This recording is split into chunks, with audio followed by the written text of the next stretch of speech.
ഓരോ ദിവസവും ഒരുപാട് ഉമ്മമാരും ഉപ്പമാരും പറയുന്ന ദുആ വസിയത്താണ്, ഉസ്താദെ ബാങ്കിൽ ലോൺ അടയ്ക്കാൻ പറ്റാതെ വിഷമത്തിലാണ്. ഇത് പറയുമ്പോൾ ബാങ്കിലെ ലോൺ എടുക്കാമോ, എന്താണ് അതിൻ്റെ വിധി, അതും പറയുന്നുണ്ട് ഈ വീഡിയോയിൽ. ബാങ്കിലെ ലോൺ അടക്കാൻ പറ്റാതെ വിഷമിക്കുന്നവർ, ജപ്തി നോട്ടീസ് വന്നവർ, വീട്ടിൽ നിന്ന് ഇറങ്ങിപ്പോണം, അല്ലെങ്കിൽ ഞങ്ങൾ വീട് അടിച്ചു പൂട്ടും, അങ്ങനെ ഒരു കേസിൽ പെട്ടുപോയവർ, അതുപോലെ തന്നെ കുറി, ഉസ്താദ് അടുത്ത കുറി എനിക്ക് കിട്ടണം, ഉസ്താദ് പ്രത്യേകം ദ്വാരക്കണം എന്നൊരു സഹോദരി ദ്വാവസിയത്ത് പറഞ്ഞു. അവർക്കും കുന്നോളം കടമുണ്ടെങ്കിലും മലയോളം കടമുണ്ടെങ്കിലും അതൊക്കെ വീട്ടാനുള്ള 5 വഴികളാണ് ഇന്നത്തെ വീഡിയോയിൽ നമ്മൾ പ്രധാനമായും പറയുന്നത്. അവസാനം വരെ കാണുക. ഈ 5 കാര്യങ്ങളിൽ ഏതെങ്കിലും ഒന്ന് അല്ലെങ്കിൽ ഈ 5 കാര്യമോ ചെയ്യാൻ ശ്രമിച്ചാൽ ഇൻഷാ അല്ലാഹ് ഈ പറയപ്പെട്ട കടത്തിൽ നിന്നും അള്ളാഹു സലാമത്ത് നൽകും. അള്ളാഹു നൽകട്ടെ. അപ്പോൾ വീഡിയോയിലേക്ക് കടക്കുകയാണ്, അവസാനം വരെ കാണുക. അസ്സലാമു അലൈക്കും വറഹ്മത്തുള്ളാഹി വബറകാതുഹു. ബിസ്മില്ലാഹിർ റഹ്മാനിർ റഹീം. അൽഹംദുലില്ലാഹി റബ്ബിൽ ആലമീൻ. അല്ലാഹുമ്മ സ്വല്ലി അലാ സയ്യിദിനാ മുഹമ്മദിൻ വഅലാ ആലി സയ്യിദിനാ വമൗലാനാ മുഹമ്മദ് അദദ മാ ഫീ ഇൽമില്ലാഹി സ്വലാത്തൻ ദായിമതൻ ബിദവാമി മുൽക്കില്ലാഹ്. ഏറ്റവും സ്നേഹ ബഹുമാനം നിറഞ്ഞ സത്യവിശ്വാസികളെ, ഉമ്മമാരെ, സഹോദരിമാരെ, അല്ലാഹു സുബ്ഹാനഹു വ തആല നമ്മളെല്ലാവരെയും ഖൈറിൻ്റെ, സലാമത്തിൻ്റെ, ബറക്കത്തിൻ്റെ അഹ്ലുകാരിൽ ഉൾപ്പെടുത്തി അനുഗ്രഹിക്കുമാറാവട്ടെ. ഒരുപാട് ഉമ്മമാരും ഉപ്പമാരും വലിയ പ്രയാസത്തിലാണ്. ആ പ്രയാസമുണ്ടായത് അവർ കാരണമല്ല, അവരുടെ മുൻകഴിഞ്ഞ തലമുറ കാരണമാണ്. ചിലപ്പോൾ വാപ്പ ഒരു വീട് പണിയാൻ വേണ്ടി ബാങ്കിൽ നിന്നും ലോൺ എടുത്തിട്ടുണ്ട്. ലോണിൻ്റെ ഇസ്ലാമിക വിധി അത് പാടില്ല എന്ന് തന്നെയാണ്. ലോൺ എടുക്കുക, പലിശക്ക് പൈസ എടുക്കുക, ഇതൊക്കെ ഇസ്ലാം ഹറാമാക്കിയ കാര്യമാണ്. പക്ഷേ ഇന്നത്തെ സാഹചര്യത്തിൽ ഭൂരിഭാഗം മുസ്ലിമീങ്ങളും എന്ന് തന്നെ പറയാം ഈ ലോണിൻ്റെ പിടിയിൽ പെട്ടുപോയവരാണ്. ചിലപ്പോൾ സ്വർണം കൊണ്ടുപോയി പണയം വെക്കും, ആധാരം പണയം വെക്കും, അങ്ങനെ പല പല കുടുക്കുകളിലും പെട്ടുപോയിട്ടുള്ള ആളുകളുണ്ട്. അപ്പോൾ അവർക്കൊക്കെ ആ പെട്ടുപോയ ആ കുടുക്കുകളിൽ നിന്നും രക്ഷ കിട്ടാൻ മഹത്തുക്കളായ ഉലമാക്കൾ നമുക്ക് പഠിപ്പിച്ച് നൽകിയ 5 മാർഗങ്ങളുണ്ട്. ഈ 5-ാലൊരു മാർഗം നമ്മുടെ ജീവിതത്തിൽ നിത്യമാക്കിയാൽ ഇൻഷാ അല്ലാഹ് ഈ വലിയ കുടുക്കുകളിൽ നിന്നും, അതുപോലെ കടത്തിൽ പെട്ടുപോയ ആളുകളുണ്ട്, ലക്ഷക്കണക്കിന് രൂപ കടത്തിൽ പെട്ടുപോയവർ, എങ്ങനെയാണ് ഈ കടം വന്നതെന്നറിയില്ല, അങ്ങനെയുള്ള ആളുകളുണ്ട്. അപ്പോൾ ഇൻഷാ അല്ലാഹ് അതുമായി ബന്ധപ്പെട്ട് രക്ഷ കിട്ടാൻ, സമാധാനം കിട്ടാൻ, കുന്നോളം കടമുണ്ടെങ്കിലും അതിൽ നിന്നെല്ലാം വലിയ രക്ഷ കിട്ടുന്നതിനുള്ള 5 മാർഗങ്ങൾ പറയുന്നതിന് മുമ്പ് ചില കാര്യങ്ങൾ ശ്രദ്ധിക്കേണ്ടതുണ്ട്. അതായത് പല ആളുകളും ബാങ്കിൽ നിസ്സാര കാര്യത്തിന് ലോൺ എടുക്കുന്നവരുണ്ട്. നിസ്സാര കാര്യത്തിന് ലോൺ എടുക്കുന്നവർ, നമ്മളതിൻ്റെ ഗൗരവം മനസ്സിലാക്കണം. നമ്മൾ പെട്ടുപോകുന്ന സാഹചര്യമുണ്ടല്ലോ, അല്ലേ? അതല്ലേ ഈ പറയുന്നത്, പെട്ടുപോകുന്ന സാഹചര്യമുണ്ട്. ചില ആളുകൾ ഇനി ഒരു വഴിയുമില്ല എന്ന് മനസ്സിലാക്കിയാലും ലോണിൻ്റെ പുറകിലൊന്നും പോവാത്ത ആളുകളുണ്ട്. പക്ഷേ ഇപ്പോൾ നമ്മളൊരു വാഹനം എടുത്തു, വണ്ടി എടുക്കാൻ പോകുകയാണ്, ഒരു കാർ എടുക്കാൻ പോകുന്നു. 10 ലക്ഷം രൂപ അല്ലെങ്കിൽ 15 ലക്ഷം രൂപയാണ് കാറിൻ്റെ വില. ആ സമയത്ത് എന്ത് ചെയ്യും? 15 ലക്ഷം രൂപ ക്യാഷ് ആയിട്ട് കൊടുത്താൽ അപ്പോൾ തന്നെ ഇൻകം ടാക്സിൻ്റെ അല്ലെങ്കിൽ IT ഡിപ്പാർട്ട്മെൻറ്റിൻ്റെ ചോദ്യം വരും. ഇതെവിടുന്നാണ് പൈസ കിട്ടിയത്, എവിടുന്നാണ്, നിങ്ങൾക്ക് ഇതിൻ്റെ സോഴ്സ് എവിടെയാണ്? അങ്ങനെയൊക്കെ ചോദിച്ച ആളുകൾ ഒരു പ്രയാസത്തിലാകും, പ്രശ്നത്തിലാകും എന്നറിയുമ്പോൾ ചിലപ്പോൾ കമ്പനിക്കാർ പറയും, കുറച്ച് പൈസ CC ആയിട്ട് അടച്ചാൽ മതി, അതായത് ഒരു പലിശ രൂപത്തിൽ അവിടെ വരും. അങ്ങനെ പെട്ടുപോകുന്ന ഒരുപാട് സാഹചര്യങ്ങളുണ്ട്. ആ പെട്ടുപോയിട്ട് പിന്നെ പെടാപ്പാടായി പോകുന്ന, അതായത് പിന്നെ അതിൽ നിന്നും കയറി വരാൻ പറ്റാത്ത ഒരുപാട് പേരുണ്ട്. ഈ ജപ്തി നോട്ടീസ് വന്ന ആളുകളുണ്ട്. അതുപോലെ തന്നെ പിന്നെ ചില ആളുകൾ കുറിയിൽ പെട്ടുപോകാറുണ്ട്. ഹറാമായ കുറിയുണ്ട്, ഹലാലായ കുറിയുണ്ട്. ഹറാമായ കുറി ഏതാണെന്ന് ഇൻഷാ അല്ലാഹ് അതിൻ്റെ വിശദീകരണ വിവരം നമുക്ക് മറ്റൊരവസരത്തിൽ പറയാം. കുറി എന്ന് പറയുമ്പോൾ സാധാരണ ഇപ്പോൾ പള്ളിയുമായിട്ട് ബന്ധപ്പെട്ട കുറിയുണ്ട്, ചിട്ടി എന്ന് പറയും, ചിട്ടി കുറി, അങ്ങനെയുണ്ട്. ഹലാലായതുണ്ട്, പറ്റുന്നതുണ്ട്. അപ്പോൾ അങ്ങനെ കുറിയുണ്ട്. അപ്പോൾ ഈ കുറി ആദ്യം അടിക്കണം. ഈ അടുത്ത കുറി എനിക്ക് വേണം ഉസ്താദെ, പ്രത്യേകം ദ്വാരക്കണേ, അങ്ങനെ പറയുന്ന ഉമ്മമാരൊക്കെ ഉണ്ട്. അടുത്ത ചിട്ടി, അടുത്ത കുറി എനിക്ക് കിട്ടണം. ചിലപ്പോൾ 50,000 രൂപ, 1 ലക്ഷം രൂപ, 2 ലക്ഷം രൂപയുടെ ഒക്കെ കുറി ഉണ്ടാകും. 10 പേര് കൂടി, 11 പേര് കൂടി, അല്ലെങ്കിൽ 12 പേര് കൂടിയിട്ടായിരിക്കും ആ കുറി ഉണ്ടാവുക. അപ്പോൾ അങ്ങനെ ഹലാലായ കുറി അത് വേഗത്തിൽ കിട്ടാൻ ഉസ്താദ് ദ്വാരക്കണം. അങ്ങനെ സാമ്പത്തികമായ ചില പ്രയാസങ്ങൾ, പ്രതിസന്ധിയിലുള്ള ആളുകൾ അവരുടെ ജീവിതത്തിൽ ഖൈറുണ്ടാവാൻ, അവരുടെ ജീവിതത്തിലുള്ള സാമ്പത്തികമായ ഞെരുക്കങ്ങൾ മാറാൻ മഹത്തുക്കളായ ഉലമാക്കൾ നമുക്ക് പഠിപ്പിച്ചു നൽകുന്ന 5 കാര്യങ്ങളുണ്ട്. ഒന്നാമത്തത് ഒരു നിസ്കാരമാണ്.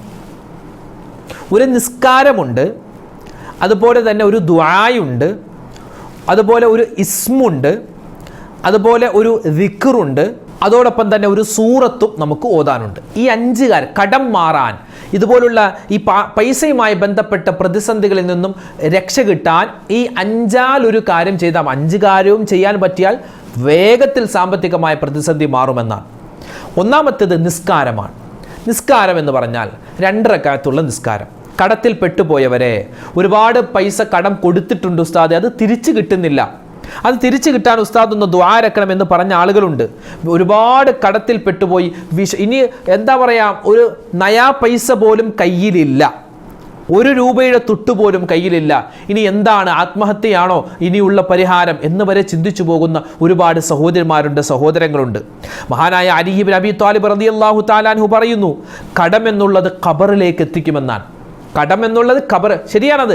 കടം വന്നു കഴിഞ്ഞാൽ പിന്നെ കടം വീട്ടാനുള്ള അവസരം കിട്ടിയില്ലെങ്കിൽ പിന്നെ ചെയ്യുന്ന ആത്മഹത്യയാണ്. അള്ളാഹു കാക്കുമാറാവട്ടെ, അള്ളാഹു കാക്കുമാറാവട്ടെ. നബി സല്ലല്ലാഹു അലൈഹി വസല്ലം തങ്ങൾ പറയുന്നു, ഷഹീദായിട്ടാണ് മരിക്കുന്നത് ഒരാൾ, അയാൾക്ക് എല്ലാ പാവങ്ങളും അള്ളാഹു പുറത്തു കൊടുത്തു, പക്ഷേ അയാൾക്ക് കടമുണ്ടെങ്കിൽ ആ കടത്തിന്റെ പേരിൽ അള്ളാഹു പിടിച്ചു നിർത്തുമെന്നാണ്. അപ്പോൾ ഇത്തരത്തിൽ കടങ്ങൾ കൊണ്ട് പ്രയാസപ്പെടുന്ന ആളുകൾക്ക് ഇൻഷാ അള്ളാഹ് ഇതാ വലിയൊരു പോംവഴിയാണ് പറഞ്ഞു തരാൻ പോകുന്നത്. ഒന്നാമത്തത് ഒരു നിസ്കാരമാണ്. ഏതാ നിസ്കാരം? 2 റക്അത്തുള്ള നിസ്കാരം. കടം കൊണ്ട് പ്രയാസപ്പെടുന്നവരെ, ജപ്തി നോട്ടീസ് വന്നവരെ, ലോണിൽ കുടുങ്ങിപ്പോയ ആളുകളെ, അതുപോലെ കുറി അടുത്തത് ഉസ്താദ് എനിക്ക് കിട്ടണമെന്ന് ആഗ്രഹിക്കുന്നവരെ, നിങ്ങൾക്ക് കുന്നോളം കടമുണ്ടെങ്കിലും പ്രതിസന്ധികൾ മാറാൻ ഒരു നിസ്കാര മഹത്തുക്കളായ ഉലമാക്കൾ നമുക്ക് പഠിപ്പിച്ചു നൽകുന്നു. 2 റക്അത്ത് നിസ്കാരമാണ്. അതെപ്പോഴാണ് നിസ്കരിക്കേണ്ടത്? സുബഹിക്ക് മുമ്പുള്ള സമയത്താണ്. ആ നിസ്കാരത്തിൻ്റെ പേര് തഹജ്ജുദ് നിസ്കാരം എന്നാണ്. തഹജ്ജുദ് നിസ്കരിക്കുന്ന ഉമ്മ, തഹജ്ജുദ് നിസ്കരിക്കുന്ന ഉപ്പ, നിങ്ങൾക്ക് ജീവിതത്തിൽ കടമേൽക്കേണ്ടി വരില്ല. കടമുണ്ടെങ്കിൽ വേഗത്തിൽ അത് വീട്ടാനുള്ള വഴി അള്ളാഹു തുറന്നു തരുന്നതാണ്. അപ്പോൾ തഹജ്ജുദ് നിസ്കരിക്കേണ്ടത് എങ്ങനെയാ? കടമുള്ള ആളുകളെ നിങ്ങൾ തഹജ്ജുദ് നിസ്കരിക്കുമ്പോൾ പ്രത്യേകം ശ്രദ്ധിക്കുക. സുബഹിക്ക് മുമ്പ് എഴുന്നേറ്റ് 2 റക്അത്ത് അല്ലാഹുവേ നിനക്ക് വേണ്ടി തഹജ്ജുദ് നിസ്കാരം 2 റക്അത്ത് ഞാൻ നിസ്കരിക്കുന്നു എന്ന് കൈകെട്ടി നിയ്യത്ത് വെച്ച് കൈകെട്ട് അല്ലാഹു അക്ബർ കൈകെട്ടിയിട്ട് വജ്ജഹ്തു ഓതുക. വജ്ജഹ്തു ഓതിയതിനു ശേഷം സൂറത്തുൽ ഫാത്തിഹ ഓതുക. സൂറത്തുൽ ഫാത്തിഹ ഓതിക്കഴിഞ്ഞിട്ട് നമ്മൾ 3 പ്രാവശ്യം സൂറത്തുൽ ഫാത്തിഹ 1 പ്രാവശ്യം ഓതുക. ശേഷം 3 പ്രാവശ്യം ആയത്തുൽ കുർസി ഓതുക. 3 പ്രാവശ്യം ആയത്തുൽ കുർസി ഓതുക. ശ്രദ്ധിച്ചു കേട്ടോ. ആദ്യം ഫാത്തിഹ ഓതുക, ശേഷം 3 പ്രാവശ്യം ആയത്തുൽ കുർസി ഓതണം. അതുപോലെ തന്നെ 3 പ്രാവശ്യം സൂറത്തുൽ ഇഖ്ലാസ് ഖുൽ ഹുവല്ലാഹു അഹദ് ഓതണം, സൂറത്ത് ഓതണം. 1 പ്രാവശ്യം സൂറത്തുൽ ഫലക്ക്, 1 പ്രാവശ്യം സൂറത്തുൻ നാസ്. അപ്പോൾ 3 പ്രാവശ്യം ആയത്തുൽ കുർസി, 3 പ്രാവശ്യം സൂറത്തുൽ ഇഖ്ലാസ് ഖുൽ ഹുവല്ലാഹു അഹദ്, 1 പ്രാവശ്യം സൂറത്തുൽ ഫലക്ക്, 1 പ്രാവശ്യം സൂറത്തുൻ നാസ്. അപ്പോൾ ഈ 4 കാര്യങ്ങളും നമ്മൾ ഓതുക. ഓതിയിട്ട് സാധാരണ റുക്കൂഅ്, ഇഅ്തിദാല്, സുജൂദ്, അതിൻ്റെ ഇടയിൽ ഇരുത്തം, വീണ്ടും സുജൂദ്. അത് പിന്നെ 2ാമത്തെ റക്അത്തിലേക്ക് വന്നു. 2ാമത്തെ റക്അത്തിൽ വന്നിട്ട് വീണ്ടും നമ്മൾ ഫാത്തിഹ ഓതുന്നു. ഫാത്തിഹ ഓതിക്കഴിഞ്ഞിട്ട് 3 പ്രാവശ്യം ഇപ്പോൾ ആദ്യത്തെ റക്അത്തിൽ ചെയ്തതുപോലെ 3 പ്രാവശ്യം ആയത്തുൽ കുർസി ഓതുക, 3 പ്രാവശ്യം സൂറത്തുൽ ഇഖ്ലാസ് ഓതുക, 1 പ്രാവശ്യം സൂറത്തുൽ ഫലക്ക് ഓതുക, 1 പ്രാവശ്യം സൂറത്തുൻ നാസ് ഓതുക. ഇതാണ് നിസ്കാരം. ഈ നിസ്കാരം നിസ്കരിച്ചിട്ട് നമ്മൾ നിസ്കാരം കഴിഞ്ഞ് സലാം വീട്ടി അസ്സലാമു അലൈക്കും വറഹ്മത്തുള്ളാഹ്, അസ്സലാമു അലൈക്കും വറഹ്മത്തുള്ളാഹ് സലാം വീട്ടി കഴിഞ്ഞിട്ട് 2ാമതായി ചെയ്യേണ്ടത്, ആദ്യത്തെ നിസ്കാരമാണ്, 2ാമതായി ചെയ്യേണ്ടത് ഒരു ദുആയാണ്. ഏതാണ് ആ ദുആ? കടം കൊണ്ട് വലന്നവരെ, നിങ്ങൾക്ക് വലിയ പ്രതിസന്ധിയിൽ നിന്നും രക്ഷ കിട്ടാൻ അള്ളാഹുവിൻ്റെ റസൂല് പഠിപ്പിച്ചൊരു ദുആയുണ്ട്. ഏതാണ് ആ ദുആ? നല്ല ആത്മാർത്ഥതയോടുകൂടി 3 പ്രാവശ്യം നിസ്കാരം കഴിഞ്ഞിട്ട് ഈ ദുആ പറയുക. എന്താണ് ദുആ? അല്ലാഹുമ്മ ഇന്നി അഊദു ബിക മിനൽ ഹമ്മി വൽ ഹസൻ وأعوذ بك من العجز والكسل وأعوذ بك من الجبن والبخل وأعوذ بك من غلبة الدين وقهر الرجال. ഈ ദുആ എന്താ അതിൻ്റെ അർത്ഥം? അല്ലാഹുമ്മ, അല്ലാഹുവേ, ഇന്നി അഊദു ബിക, ഞാൻ നിന്നോട് കാവൽ ചോദിക്കുന്നു, മിനൽ ഹമ്മി വൽ ഹസൻ, മനോവിഷമത്തിൽ നിന്നും മനപ്രയാസത്തിൽ നിന്നും റബ്ബേ ഞാൻ നിന്നോട് കാവൽ ചോദിക്കുകയാണ്. വഅഊദു ബിക മിനൽ അജ്സി വൽ കസൽ, അലസതയിൽ നിന്നും അശക്തിയിൽ നിന്നും മടിയിൽ നിന്നും ഞാൻ നിന്നോട് കാവൽ ചോദിക്കുന്നു. വഅഊദു ബിക മിനൽ ജുബ്നി വൽ ബുഖൽ, ഭീരുത്വത്തെ തൊട്ടും പിശുക്കിനെ തൊട്ടും റബ്ബേ ഞാൻ നിന്നോട് കാവൽ ചോദിക്കുന്നു. വഅഊദു ബിക മിൻ ഗലബത്തിദ് ദൈനി വഖഹ്രി റിജാൽ, കടബാധ്യത അല്ലാ എനിക്കൊരുപാടുണ്ട്, നീ അത് മാറ്റിത്തരണേ റബ്ബേ. കടബാധ്യതയെ തൊട്ടും അതുപോലെ തന്നെ മറ്റുള്ളവർ അടിച്ചമർത്തുന്നതിനെ തൊട്ടും മേൽക്കോയ്മ കാണിക്കുന്നതിനെ തൊട്ടും ഞാൻ നിന്നോട് കാവൽ ചോദിക്കുന്നു. അതായത് ജപ്തി വന്ന് വീട്ടിൽ നിന്നും ഇറങ്ങിപ്പോവേണ്ട ഒരു അവസ്ഥ വരുത്തല്ലേ അല്ലാ. അള്ളാഹുവെ ലോൺ അടക്കാൻ പറ്റാതെ പ്രയാസപ്പെടുത്തല്ലേ അല്ലാ. അള്ളാഹുവെ കുറിയടിക്കാതെ ഒരു വിഷമത്തിലേക്ക് നീ ഞങ്ങളെ കൊണ്ടെത്തിക്കല്ലേ എന്നൊക്കെയാണ് അതിൻ്റെ അർത്ഥം. ഏതാ ദുആ? അല്ലാഹുമ്മ ഇന്നി അഊദു ബിക മിനൽ ഹമ്മി വൽ ഹസൻ വ അഊദു ബിക മിനൽ അജ്സി വൽ കസൽ വ അഊദു ബിക മിനൽ ജുബ്നി വൽ ബുഖൽ വ അഊദു ബിക മിൻ ഗലബത്തിദ് ദൈനി വ ഖഹ്രി റിജാൽ. ഈ ദുആ പറയുക. ഈ ദുആ 3 പ്രാവശ്യം പറയുക. അപ്പോൾ ഒന്നാമത്തെ നിസ്കാരത്തിൻ്റെ രൂപം നമ്മൾ പറഞ്ഞു. രണ്ടാമത്തേത് ദുആയാണ്, ദുആയിൻ്റെ രൂപം പറഞ്ഞു. മൂന്നാമതായി നമുക്ക് പറയാൻ പറ്റുന്ന ഒരു ഇസ്മാണ്. ഏതാണ് ആ ഇസ്മ്? 2 ഇസ്മുകളുണ്ട്. ഒന്നാമത്തേത് യാ ബാസിത്തു യാ അല്ലാഹ്, യാ ബാസിത്തു യാ അല്ലാഹ്.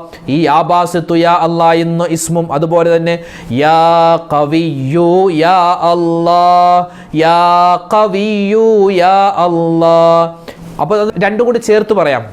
യാ ബാസിത്തു യാ ഖവിയ്യു യാ അല്ലാഹ്, അങ്ങനെ പറയാം. അല്ലെങ്കിൽ യാ ബാസിത്തു യാ അല്ലാഹ്, യാ ഖവിയ്യു യാ അല്ലാഹ്. അപ്പോൾ ഈ 2 ഇസ്മു പറഞ്ഞാൽ മതി. ഈ 2 ഇസ്മുകൾ നിത്യമാക്കണേ. എപ്പോൾ? ഓരോ 5 വഖത്ത് നമസ്കാരത്തിന് ശേഷവും 5 പ്രാവശ്യം വീതം പറയണം. 5 പ്രാവശ്യം വീതം പറയണം. യാ ബാസിത്തു യാ അല്ലാഹ്, എല്ലാം വിശാലമാക്കി തരുന്ന റബ്ബേ, എൻ്റെ കടങ്ങൾ മാറ്റി എൻ്റെ സമ്പത്ത് നീ വിശാലമാക്കി തരണേ അല്ലാഹ്. യാ ഖവിയ്യു യാ അല്ലാഹ്, എത്ര മലയോളം കടമുണ്ടെങ്കിലും കുന്നോളം കടമുണ്ടെങ്കിലും അതൊക്കെ മാറ്റാൻ നിനക്ക് നിമിഷ നേരം മതി, നിനക്കതിന് കഴിവുണ്ട് റബ്ബേ. അപ്പോൾ യാ ബാസിത്തു യാ അല്ലാഹ്, യാ ഖവിയ്യു യാ അല്ലാഹ് എന്ന ഈ 2 ഇസ്മുകൾ പറയുക. നിസ്കാരത്തിൻ്റെ കാര്യം പറഞ്ഞു, നമ്മൾ ദുആയിൻ്റെ കാര്യം പറഞ്ഞു, അത് കഴിഞ്ഞ് നമ്മൾ ഇസ്മിൻ്റെ കാര്യം പറഞ്ഞു. ഇനി നമുക്ക് പറയാനുള്ളത് ഒരു ദിക്റാണ്. കടങ്ങൾ മാറാൻ നബി തങ്ങൾ പഠിപ്പിച്ചൊരു ദിക്റുണ്ട്. ഏതാണ് ആ ദിക്ർ? അത് അള്ളാഹുവിൻ്റെ ഇസ്മുമായി ബന്ധപ്പെട്ടും കിടക്കുന്ന ഒരു ദിക്റാണ്. ലാ ഇലാഹ ഇല്ലല്ലാഹുൽ മലിക്കുൽ ഹഖുൽ മുബീൻ. ഇതാണ് ആ ദിക്ർ. ലാ ഇലാഹ ഇല്ലല്ലാഹുൽ മലിക്കുൽ ഹഖുൽ മുബീൻ, ലാ ഇലാഹ ഇല്ലല്ലാഹുൽ മലിക്കുൽ ഹഖുൽ മുബീൻ. ഈ ഒരു ദുആ, ഈ ഒരു ദിക്ർ, ഈ ഒരു ഇസ്മിന് 3ആയിട്ടും നമുക്കിതിനെ പരിഗണിക്കാവുന്നതാണ്.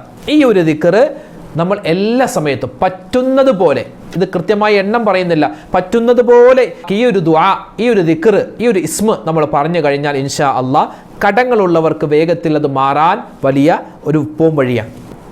ഇനി 5-മതായി നമുക്ക് പറയാനുള്ളത് ഒരു സൂറത്താണ്. ഏതാണ് ആ സൂറത്ത് എന്നറിയോ? വിശുദ്ധമായ ഖുർആനിലെ 66-ാമത്തെ സൂറത്താണ് സൂറത്തു തഹ്രീം. സൂറത്തു തഹ്രീമുണ്ട്, 66-ാമത്തെ സൂറത്ത്.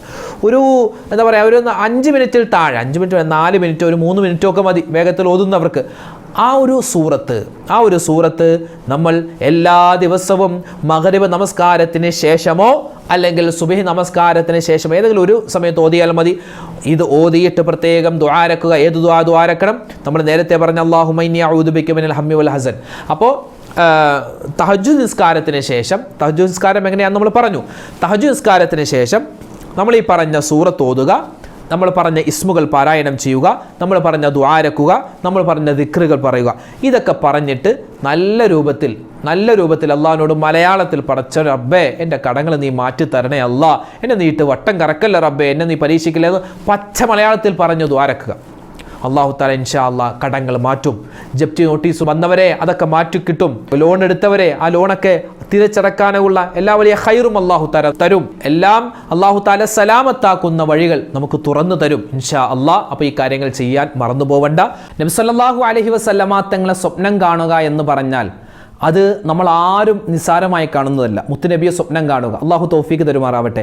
മുത്തായ ഹബീബിനെ സ്വപ്നം കാണാനും മരിക്കുന്ന സമയത്ത് നമ്മുടെ മുഖം പ്രകാശിച്ച് ഈമാനോടുകൂടി മരിക്കാനും അതുപോലെ നമുക്ക് താമസിയാതെ മദീനയിൽ ചെന്ന് മുത്തായ ഹബീബിനെ സിയാറത്ത് ചെയ്യാനും ഒക്കെ പറ്റിയ ഒരു സ്വലാത്തുണ്ട്. ഇൻഷാ അല്ലാഹ് ആ സ്വലാത്താണ് നമ്മൾ ഇന്ന് പറയാൻ പോകുന്നത്. എല്ലാവരും ഒന്നിച്ചു പറഞ്ഞു കേട്ടോ.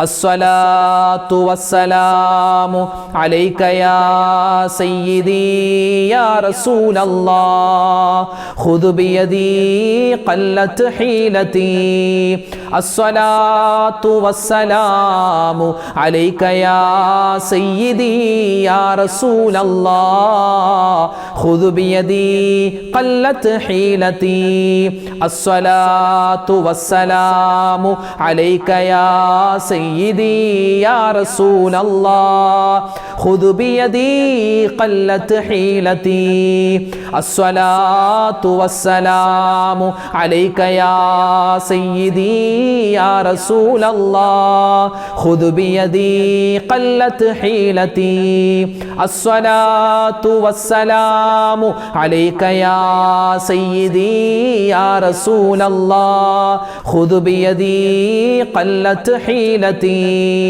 അസ്സലാത്തു വസ്സലാമു അലൈക യാ സയ്യിദി യാ റസൂലല്ലാഹ് ഖുദ് ബിയദി ഖല്ലത് ഹീലതി അസ്സലാത്തു വസ്സലാമു അലൈക യാ സയ്യിദി യാ റസൂലല്ലാഹ് ഖുദ് ബിയദി ഖല്ലത് ഹീലതി അസ്സലാത്തു വസ്സലാമു അലൈക യാ സയ്യിദി യാ റസൂലല്ലാഹ് ഖുദ് ബിയദി ഖല്ലത് ഹീലതി അസ്സലാത്തു വസ്സലാമു അലൈക യാ സയ്യിദി യാ റസൂലല്ലാഹ് ഖുദ് ബിയദി ഖല്ലത് ഹീലതി അസ്സലാത്തു വസ്സലാമു അലൈക യാ സയ്യിദി യാ റസൂലല്ലാഹ് ഖുദ് ബിയദി ഖല്ലത് ഹീലതി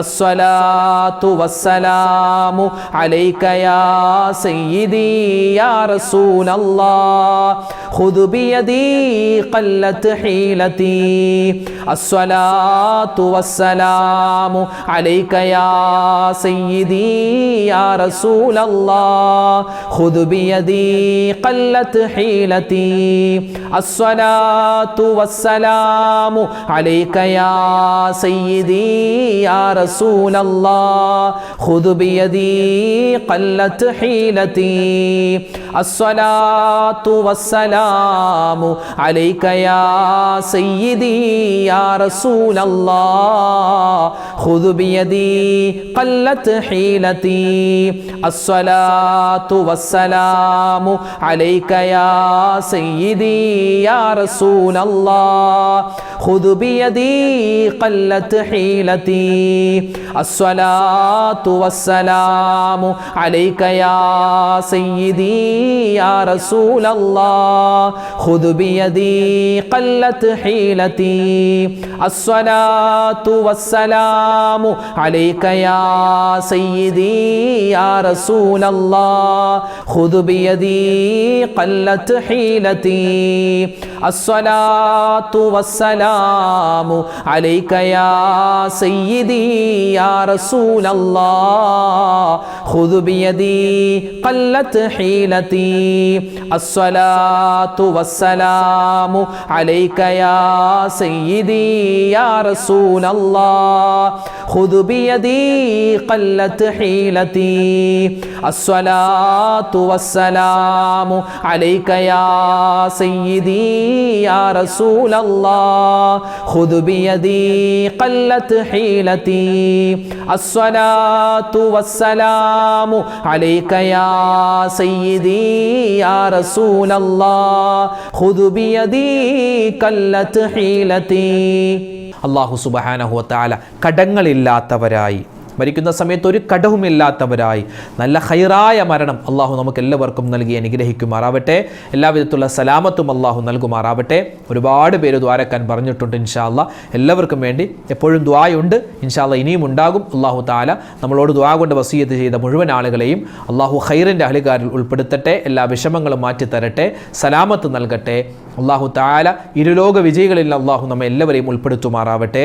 നമ്മുടെ വീഡിയോകൾ കാണുക, മറ്റുള്ളവർക്ക് എത്തിച്ചു കൊടുക്കുക. അള്ളാഹു നമ്മളെല്ലാവരുടെയും ഈ ഒരുമിച്ച് കൂടൽ, ഈ സദസ്സ് സ്വീകരിക്കുമാറാവട്ടെ. ആമീൻ. അസ്സലാമു അലൈക്കും വറഹ്മത്തുള്ളാഹി വബറകാതുഹു.